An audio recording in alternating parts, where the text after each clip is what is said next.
Good morning dear student. Electrostatic का जो NCERT का फर्स्ट चैप्टर था वो हम कंप्लीट कर चुके हैं विद न्यूमेरिकल्स। आज हम सेकंड चैप्टर एनसीईआरटी का स्टार्ट करेंगे और इसको हमने नाम दिया इलेक्ट्रोस्टैटिक्स सेकंड।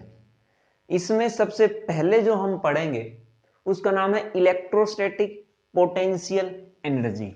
जो फर्स्ट टॉपिक रहेगा हमारा वो है इलेक्ट्रोस्टैटिक पोटेंशियल एनर्जी। इस इलेक्ट्रोस्टैटिक पोटेंशियल एनर्जी को पढ़ने से पहले आप एक और तरह की पोटेंशियल एनर्जी भी पढ़ चुके हैं जिसका नाम था ग्रेविटेशनल पोटेंशियल एनर्जी, जिसे आपने +1 क्लास में पढ़ा था। ग्रेविटेशनल पोटेंशियल एनर्जी और इलेक्ट्रोस्टैटिक पोटेंशियल एनर्जी आपस में बहुत हद तक एक दूसरे से रिलेट करती हैं। डिफरेंस क्या है कि ग्रेविटेशनल पोटेंशियल एनर्जी में हम एक मास के ग्रेविटेशनल फील्ड में एक दूसरे चार्ज को लेके आएंगे, तो वहां जब हम कोई वर्क करेंगे तो उस वर्क के अगेंस्ट उस वर्क के कोरस्पॉन्डिंग एक एनर्जी स्टोर होती है। या हम ये कहें कि जब हम एक ग्रेविटेशनल फील्ड में एक मास को मूव कराएंगे तो वहां जो वर्क हमने किया वही work as a gravitational potential energy store होता है उस पार्टिकल या उस ऑब्जेक्ट के लिए। सेम चीज यहां है। वहां हमने ग्रेविटेशनल फील्ड की बात की थी और मास की। यहां हम इलेक्ट्रोस्टैटिक मतलब इलेक्ट्रिक फील्ड की बात करेंगे और चार्ज की। मतलब एक चार्ज के कारण इलेक्ट्रिक फील्ड होगा और उस इलेक्ट्रिक फील्ड में जब हम दूसरे चार्ज को लेके आएंगे तो वो इलेक्ट्रिक फील्ड एक फोर्स लगाएगा। उस फोर्स के अगेंस्ट हमें कुछ वर्क करना पड़ेगा और वही work as a potential energy store होगा। सो देखिए इसमें क्या है। इसको पढ़ने से पहले we have studied about gravitational potential energy. Gravitational potential energy. In this we move a massive object, मतलब जिसके पास मास हो, massive object in gravitational field of another mass.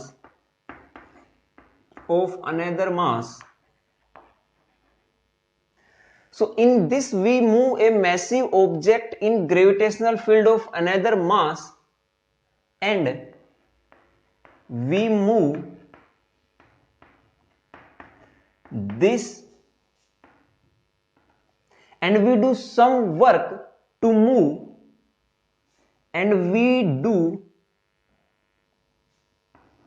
some work to move this massive object against the attractive gravitational force. सो यहां पे जब हम इसको move कराएंगे तो हम उस मैसिव ऑब्जेक्ट को उस दूसरे मास के ग्रेविटेशनल फील्ड के अगेंस्ट या उस दूसरे मास के कारण एक ग्रेविटेशनल फोर्स होगा, उस ग्रेविटेशनल फोर्स के अगेंस्ट हम उस मैसिव ऑब्जेक्ट को मूव कराएंगे और उसे मूव कराने में जो वर्क हमने किया वही वर्क स्टोर होगा and this work is stored as potential energy of massive object. और कौन सी potential energy? Gravitational potential energy.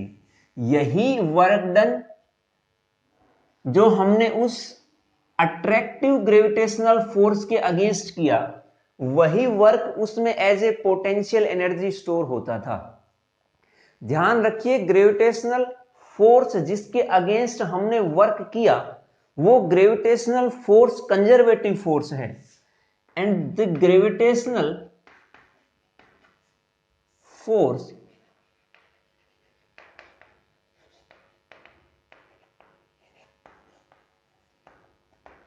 Of object के ग्रेविटेशनल फोर्स जो है is a conservative force,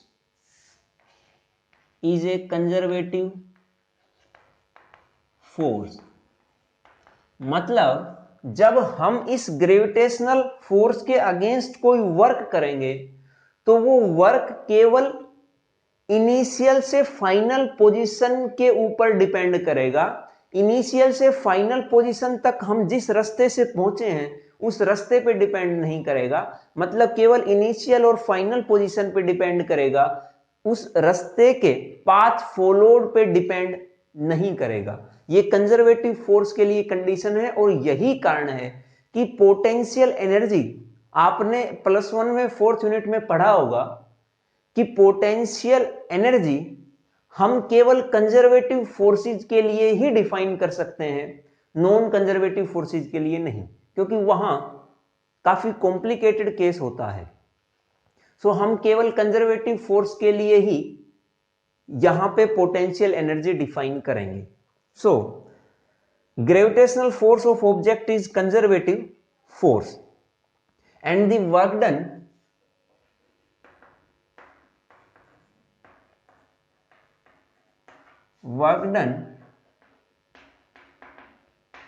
in this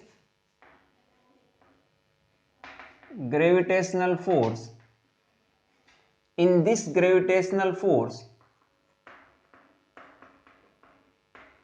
depends on initial and final position, not on path followed। जो path हमने follow किया है उस पे डिपेंड नहीं करता है। ये हमने ग्रेविटेशनल पोटेंशियल एनर्जी में देखा था। सेम चीज हम इलेक्ट्रोस्टैटिक पोटेंशियल एनर्जी में भी देखेंगे। Electrostatic potential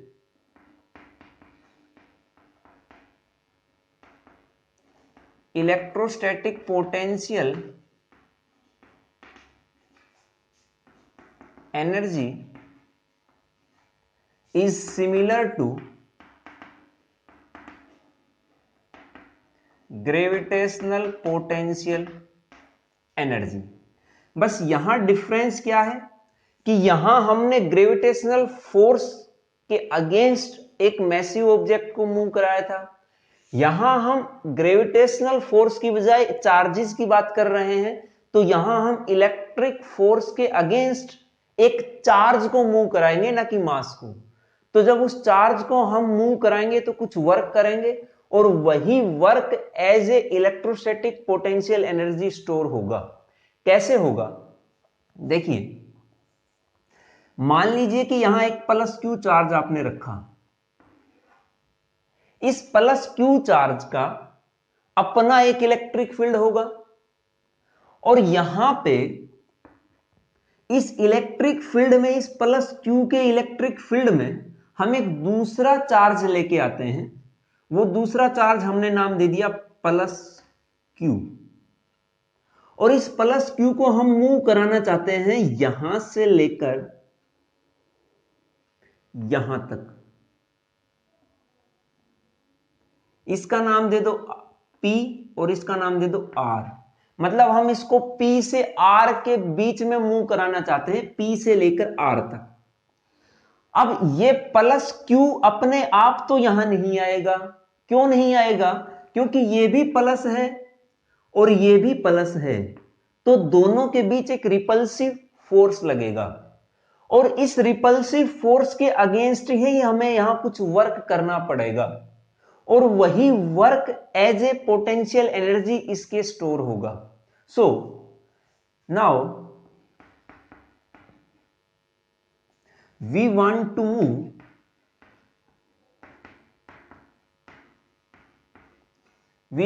to move this small plus q charge from P to R. To move charge from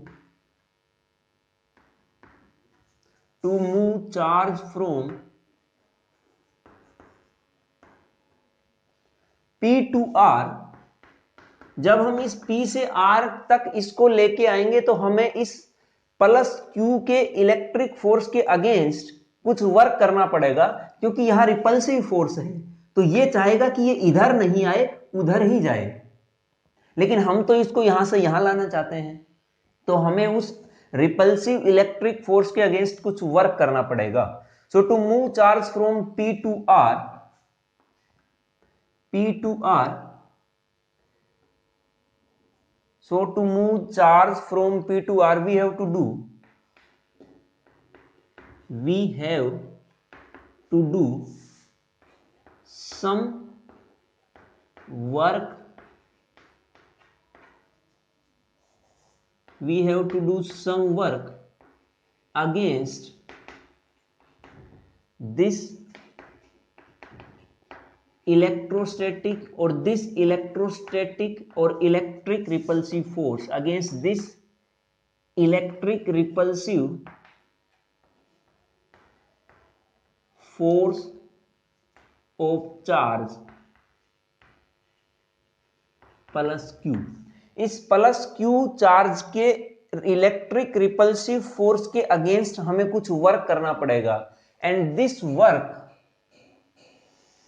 will store as a potential energy, and this work will store as potential energy of this charge small q। और कौन सी potential energy? Electric potential energy. So हमें इस repulsive force के against कुछ work करना पड़ेगा। अब वो वर्क कितना करना पड़ेगा वो हमें निकालना है। सपोज कर लो कि इस प्लस क्यू ने एक फोर्स लगाया, रिपल्सिव फोर्स लगाया, और उस रिपल्सिव फोर्स की वैल्यू है एफ ई। ये फोर्स इसने इस पे लगाया।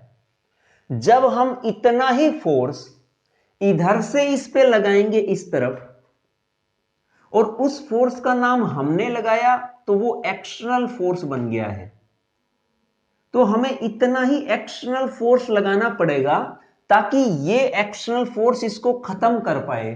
और अगर ये रिपल्सिव फोर्स खत्म हो गया है तो ये अपने आप इजीली इस तरफ आ पाएगा कि नहीं। तो हमें यहां पे इस इलेक्ट्रिक फोर्स के अगेंस्ट कुछ वर्क करना पड़ेगा। कितना करना पड़ेगा? So will store as a potential energy. Now suppose Fe is repulsive force, electric repulsive force, and we have to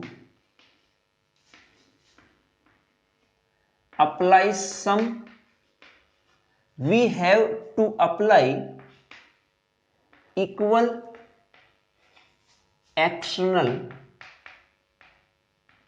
force to overcome this repulsion, इस रिपल्सन को ओवरकम करने के लिए हमें यहां पे एक एक्सटर्नल फोर्स लगाना पड़ेगा, एफ एक्सटर्नल, इसका नाम हमने दे दिया एफ एक्सटर्नल। और कितना लगाना पड़ेगा? उतना ही लगाना पड़ेगा जितना रिपल्सिव इलेक्ट्रिक फोर्स है। बस कंडीशन ये है कि यहां पे दोनों का मैग्नीट्यूड तो सेम है, लेकिन डायरेक्शन अपोजिट, तो हमने यहां साइन यूज कर दिया नेगेटिव। सो ये जो आया, ये हमारे पास एक्सटर्नल फोर्स की वैल्यू है जो कि उस इलेक्ट्रिक फोर्स के बराबर है, लेकिन डायरेक्शन अपोजिट है। अब हम कितना वर्क करेंगे P से लेकर R तक आने में?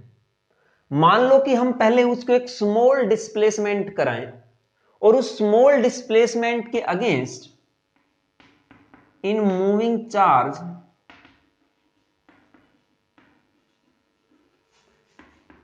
From P to R, work done in moving charge from P to R, that is equals to F E या F external dot d are. और यहां पे ये तो स्मॉल डिस्प्लेसमेंट था डी आर, लेकिन हमें मूव करना है P से लेकर R तक, तो यहां पे net work done in moving from P to R, we apply integration from P to R. This is the work done in moving a charge from P to R. इतना work हमें करना पड़ेगा। अगर इस F एक्सटर्नल को हम देखें तो ये इस इलेक्ट्रिक फोर्स के अपोजिट है, मतलब नेगेटिव साइन के साथ है। तो क्या मैं यहां पे एक्सटर्नल की जगह ये नहीं लिख सकता? लेकिन यहां एक्सटर्नल पॉजिटिव का है, तो ये साइन यहां से उठ के इसके आगे लग जाएगा। तो अब की बार हम इसमें लिख देंगे minus P to R F E dot d r. ये वर्क हमें करना पड़ेगा जब हम इसको P से लेकर R, work done which is against this repulsive force, और यही work done as a potential energy store होगा। Now this is the work done against repulsive force, against electric repulsive force, against electric repulsive force, and this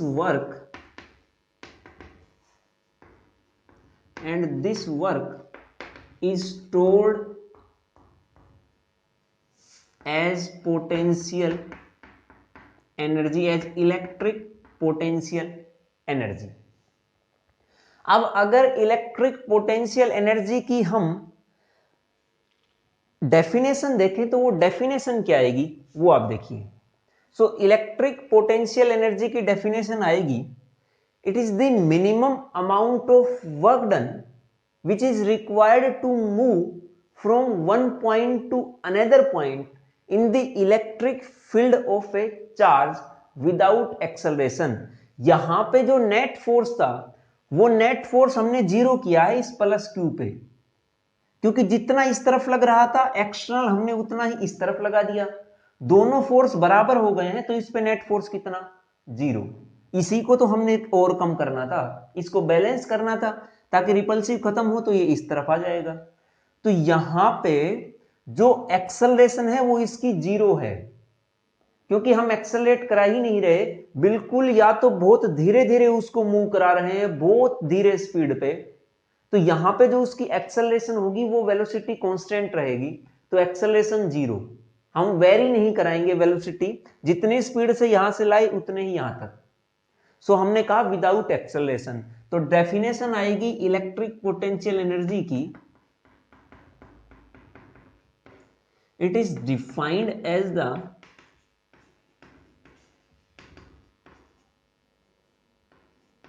it is defined as the minimum amount of work done, minimum amount of work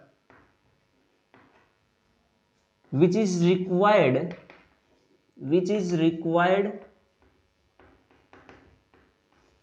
to move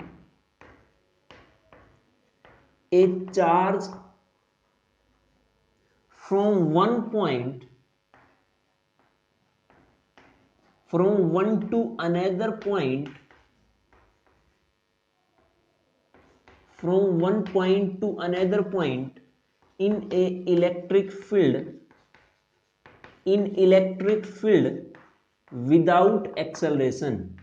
acceleration नहीं आनी चाहिए, इसीलिए हमने इसका ये नाम दिया without acceleration. ये आपके पास इलेक्ट्रिक पोटेंशियल एनर्जी की डेफिनेशन हो गई है। अब अगर हम पोटेंशियल एनर्जी को आप देखिए कि हमने रिप्रेजेंट किया है in the terms of work done. So work done तब होगा जब एक पॉइंट से दूसरे पॉइंट पे हम मूव होंगे, तभी वर्क डन हो पाएगा, और जब वर्क डन होगा तभी पोटेंशियल एनर्जी स्टोर हो पाएगी। तो यहां पोटेंशियल एनर्जी हम एक पॉइंट के लिए डिफाइन नहीं कर रहे हैं। ये जो वर्क डन जिस आया और इस वर्क डन के कोरस्पॉन्डिंग जो पोटेंशियल एनर्जी आएगी, वो पोटेंशियल एनर्जी एक पॉइंट की नहीं है। वो पोटेंशियल एनर्जी इस P से लेकर R तक, इस P और R के बीच जो पोटेंशियल एनर्जी है, वो हमारे पास ये वर्क डन वो पोटेंशियल एनर्जी प्रोवाइड कराएगा। सो यहां पे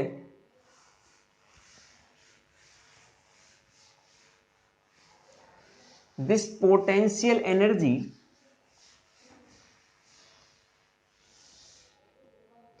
this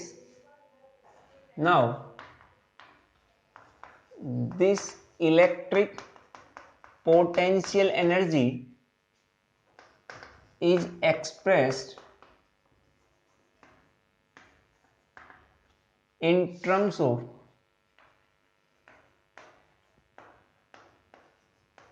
work.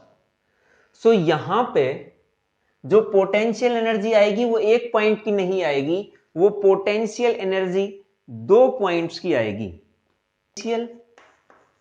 So the potential energy at a single point is not relevant. एक सिंगल पॉइंट के लिए रिलेवेंट नहीं होगी। तो यहां पे हम पोटेंशियल एनर्जी नहीं बल्कि पोटेंशियल एनर्जी डिफरेंस को डिफाइन करेंगे। मतलब दो पॉइंट्स के बीच की जो एनर्जी आएगी उसको हम डिफाइन करेंगे। तो यहां पे और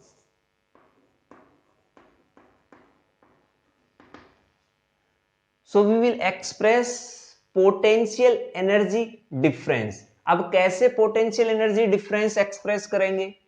यहां पे हमने वर्क किया in moving from P to R।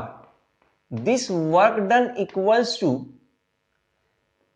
Potential energy difference. और पोटेंशियल एनर्जी डिफरेंस कौन कौन सा, किस किस पॉइंट के बीच पोटेंशियल एनर्जी का डिफरेंस ये वर्क डन होगा? पॉइंट P और पॉइंट R के बीच का जो पोटेंशियल एनर्जी डिफरेंस है वो हमारे पास ये वर्क डन आएगा। और पोटेंशियल एनर्जी डिफरेंस होगा final energy minus initial energy. So W R minus U R minus U P। ये आपके पास फाइनल पोटेंशियल एनर्जी, ये आपके पास इनिशियल पोटेंशियल एनर्जी। तो यहां पे हम लिखेंगे इसको डेल U, क्योंकि ये पोटेंशियल एनर्जी का डिफरेंस आ गया है। लेकिन अगर हम किसी एक पॉइंट पे डिफाइन करना ही चाहें तो यहां पे हम एक ऐसा पॉइंट चूज करेंगे जिस पॉइंट पे पोटेंशियल एनर्जी जीरो हो।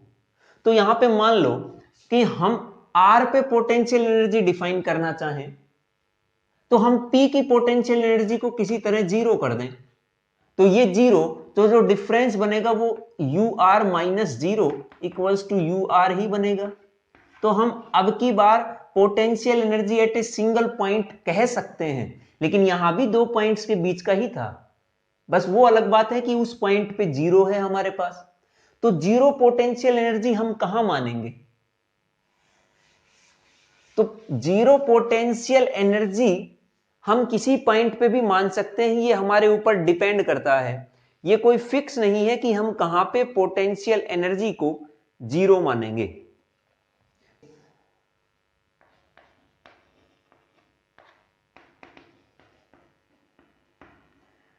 Freedom of choosing a point where potential energy is zero, जहां पे पोटेंशियल एनर्जी जीरो हो, और वो पॉइंट हम चूज करते हैं infinity. Suppose we choose a point at infinity where potential energy is zero। हमने इंफिनिटी पे वो पॉइंट चूज कर लिया है। तो यहां पे जो पॉइंट P था, अब की बार तो यहां था, मान लो कि हम इस चार्ज Q को इंफिनिटी से लेके आएंगे R तक, मतलब अब की बार पॉइंट P इंफिनिटी पे होगा। तो यहां जो वर्क डन होगा, work done in moving P to R, तो हम यहां लिखेंगे from infinity to R, that is equals to UR minus UP, और P है इंफिनिटी पे तो हमने इसको स्पेशल लिख दिया U infinity, that is equals to del U। अब की बार इस इंफिनिटी की वैल्यू है U इंफिनिटी की वैल्यू आई जीरो, तो क्या यहां पे del U equals to UR नहीं बन गया है? मतलब जो पोटेंशियल एनर्जी आएगी वो एक सिंगल पॉइंट के लिए हमने यहां डिफाइन कर दी है, लेकिन अगर वैसे देखा जाए तो अब भी दो पॉइंट के बीच की ही है। वो अलग बात है कि उस पॉइंट पे पोटेंशियल एनर्जी हमने जीरो मान ली है। ये थी हमारी ग्रेविटेशनल पोटेंशियल एनर्जी। ध्यान रखिए, ग्रेविटेशनल पोटेंशियल एनर्जी यहां हमने इलेक्ट्रिक फोर्स के लिए एक्सप्रेस की है, इसीलिए हमने इसको नाम दिया इलेक्ट्रोस्टैटिक पोटेंशियल एनर्जी। अब उसके बाद आता है इलेक्ट्रिक पोटेंशियल। इलेक्ट्रिक पोटेंशियल क्या होता है भाई? यहां पे जो वर्क डन आया है, जो ग्रेविटेशनल पोटेंशियल एनर्जी आई है, क्या हम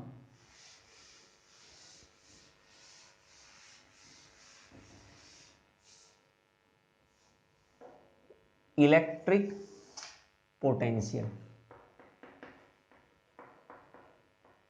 अब इलेक्ट्रिक पोटेंशियल क्या है? यहां हमारे पास जो वर्क डन आया था from P to R in moving a charge Q, हमने Q चार्ज को मूव कराया था from P to R and this is equals to del U। लेकिन अगर हम P से R तक एक Q चार्ज नहीं बल्कि एक यूनिट पॉजिटिव चार्ज को लेके आए, अब की बार प्लस Q चार्ज को मूव कराया था जब हमने पोटेंशियल एनर्जी निकाली, तो हम जब एक यूनिट पॉजिटिव चार्ज को मूव कराएंगे तो कितना वर्क करना पड़ेगा?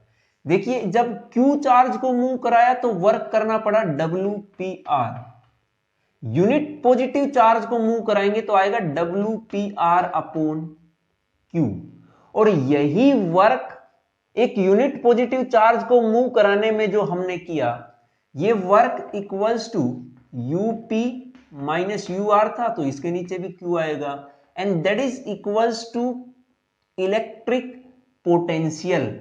लेकिन यहां जब पोटेंशियल एनर्जी एक सिंगल पॉइंट पे नहीं डिफाइन कर पा रहे हैं, एक पोटेंशियल डिफरेंस या ये जो एनर्जी है वो एनर्जी भी 2 पॉइंट के बीच का डिफरेंस है, तो इसके कोरस्पोंडिंग जो पोटेंशियल आएगी, मतलब जो वर्क हमने एक यूनिट पॉजिटिव चार्ज को मूव कराने में किया, वही वर्क को हम नाम देंगे इलेक्ट्रिक पोटेंशियल। सो यहां पे इलेक्ट्रिक पोटेंशियल को हम लिखेंगे V P minus V R, ये हमारे पास आएगी, और यहां U R minus U P, तो ये भी बनेगा यू आर और वी आर और V P. So W P R upon Q equals to U R minus U P upon Q, that is equals to V R minus V P. तो इसको भी लिख सकते हैं del V. This is the electric potential. Definition I, it is the minimum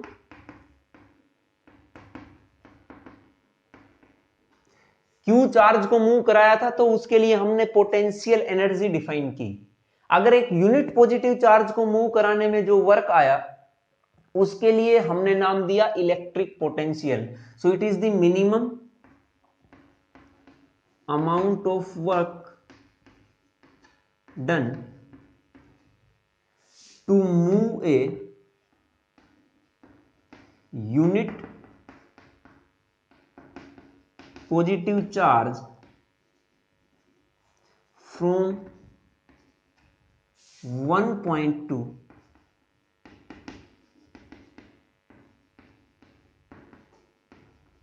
another point in electric field without acceleration, without acceleration, यहां भी acceleration नहीं होनी चाहिए, तो हम उसका नाम देंगे इलेक्ट्रिक पोटेंशियल। अब इस इलेक्ट्रिक पोटेंशियल की यूनिट क्या होगी? उस इलेक्ट्रिक पोटेंशियल की यूनिट को हम नाम देंगे volt. Unit of potential is volt, ये वोल्ट इसकी यूनिट आएगी।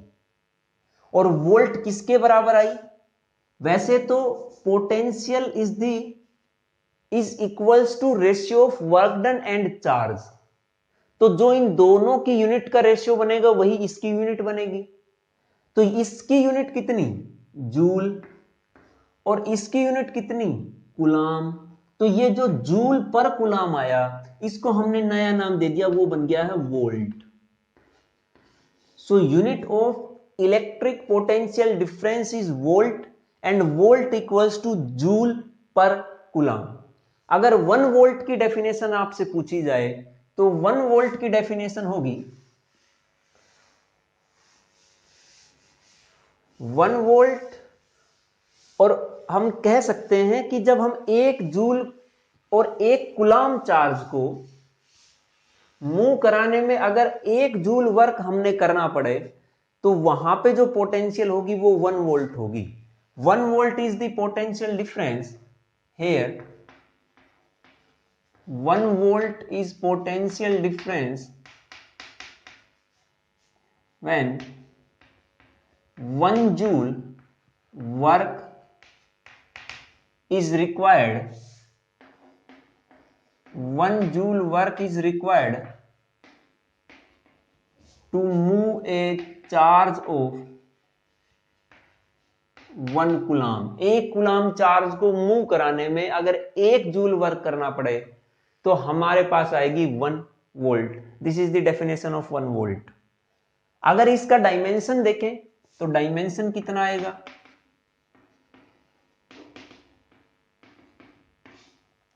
डायमेंशनल फॉर्मूला वो हमारे पास होगा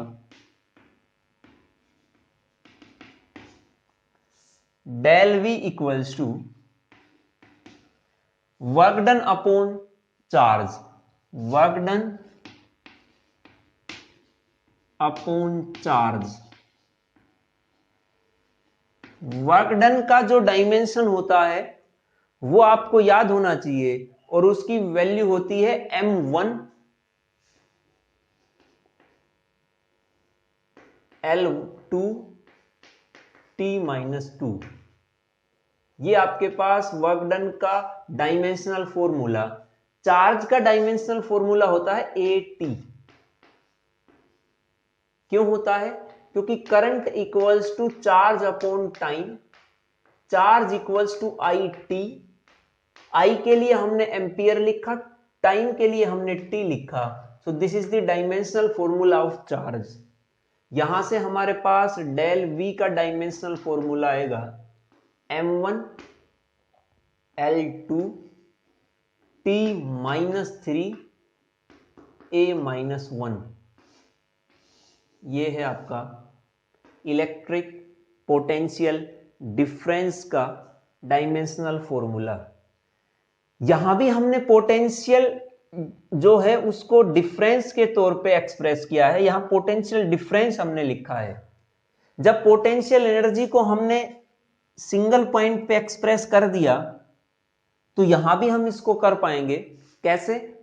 लेकिन कंडीशन यहां भी वही होगी कि हमें दूसरा पॉइंट जहां से हमें चलना है उस पॉइंट को हमें इंफिनिटी पे मानना पड़ेगा। सो जब हम इंफिनिटी पे मानेंगे तो उस कंडीशन में पोटेंशियल की वैल्यू होगी 0। सो यहां पे आएगा W इंफिनिटी R, मतलब इंफिनिटी से लेकर R तक, upon Q equals to U R minus U infinity upon Q, that is equals to V R minus V infinity, और ये V इंफिनिटी की वैल्यू 0 होगी। Electric potential at infinity is 0। तो यहां हमारे पास जब हम एक पॉइंट को इंफिनिटी पे मानेंगे तो उसके कारण पोटेंशियल एनर्जी 0, पोटेंशियल 0। तो फिर केवल किसके लिए बचेगी? एक सिंगल पॉइंट के लिए ही बचेगी। ये था आपका इलेक्ट्रिक पोटेंशियल। ध्यान रखिए कि यहां जो वर्क डन आ रहा है वो चाहे चार्ज Q को मूव कराए या एक यूनिट पॉजिटिव चार्ज को मूव कराए, वो इलेक्ट्रिक फोर्स के अगेंस्ट है। और यहां जो इलेक्ट्रिक फोर्स है वो एक कंजर्वेटिव फोर्स है। और जब हम कंजर्वेटिव फोर्स के अगेंस्ट कोई वर्क करते हैं तो वहां पे वो वर्क केवल इनिशियल और फाइनल पोजीशन पे डिपेंड करेगा, पाथ फॉलोड पे नहीं करेगा। जैसे यहां मैं एक पॉइंट P मान लूं और यहां मैं R, चाहे मैं इस तरह से सीधा लाऊं, चाहे मैं इस तरह से ऐसे लेके आऊं, या मैं ऐसे ऐसे करके यहां लेके आऊं, सब केसेस में जो पोटेंशियल एनर्जी होगी वो भी सेम है, जो पोटेंशियल डिफरेंस है वो भी सेम है। क्योंकि हर केस में हर पाथ के लिए इनिशियल और फाइनल पोजीशन सेम है। तो ये वैल्यू भी सेम पाएगी इलेक्ट्रिक पोटेंशियल की और इलेक्ट्रिक पोटेंशियल एनर्जी की भी। ये था आपका इलेक्ट्रिक पोटेंशियल एनर्जी और इलेक्ट्रिक पोटेंशियल। सो आज का लेक्चर इतना ही है, मिलते हैं नेक्स्ट लेक्चर में।